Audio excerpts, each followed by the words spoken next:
Your attention, please.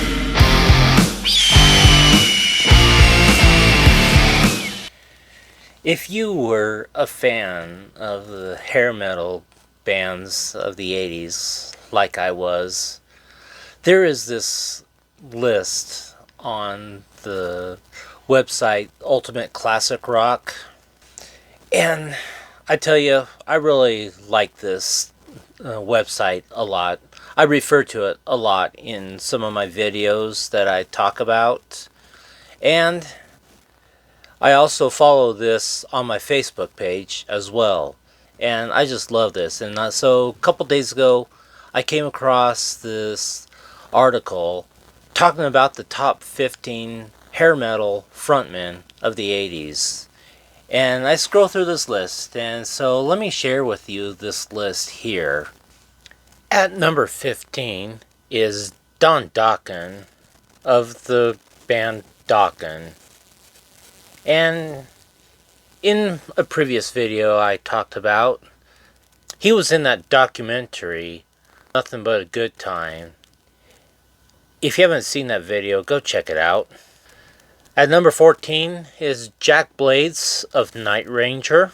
Number 13 is Janie Lane of Warrant.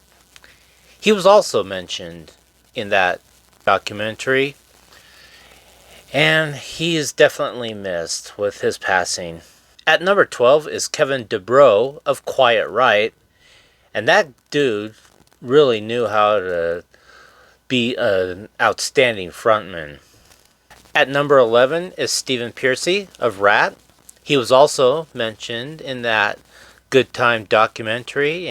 At number 10 is Dee Snider, Twisted Sister. Number 9 is David Coverdale of Whitesnake. At number 8 is Vince Neil of Motley Crue. And he was outstanding back then.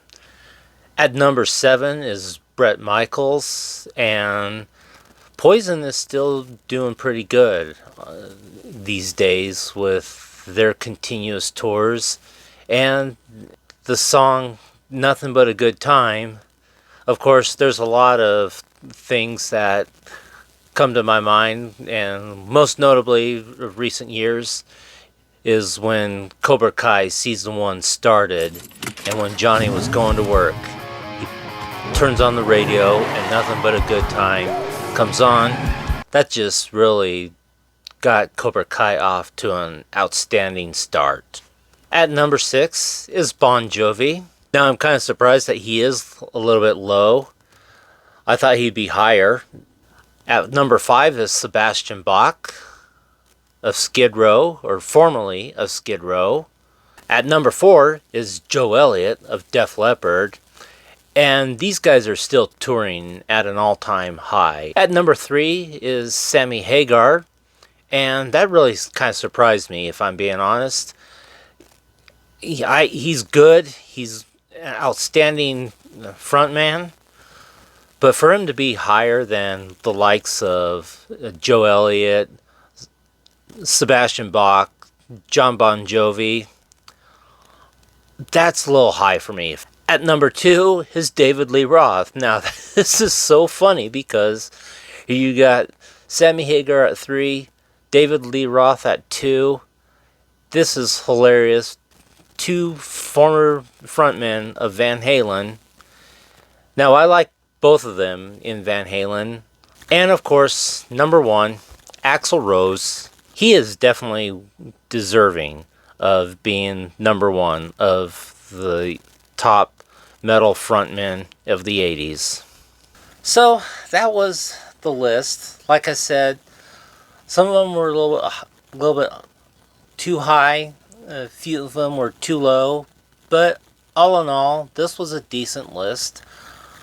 And a lot of these frontmen, a lot of these bands, well, I listened to. I did listen to several of them. There's a few of them that I did not have albums to. Now, this was their ranking.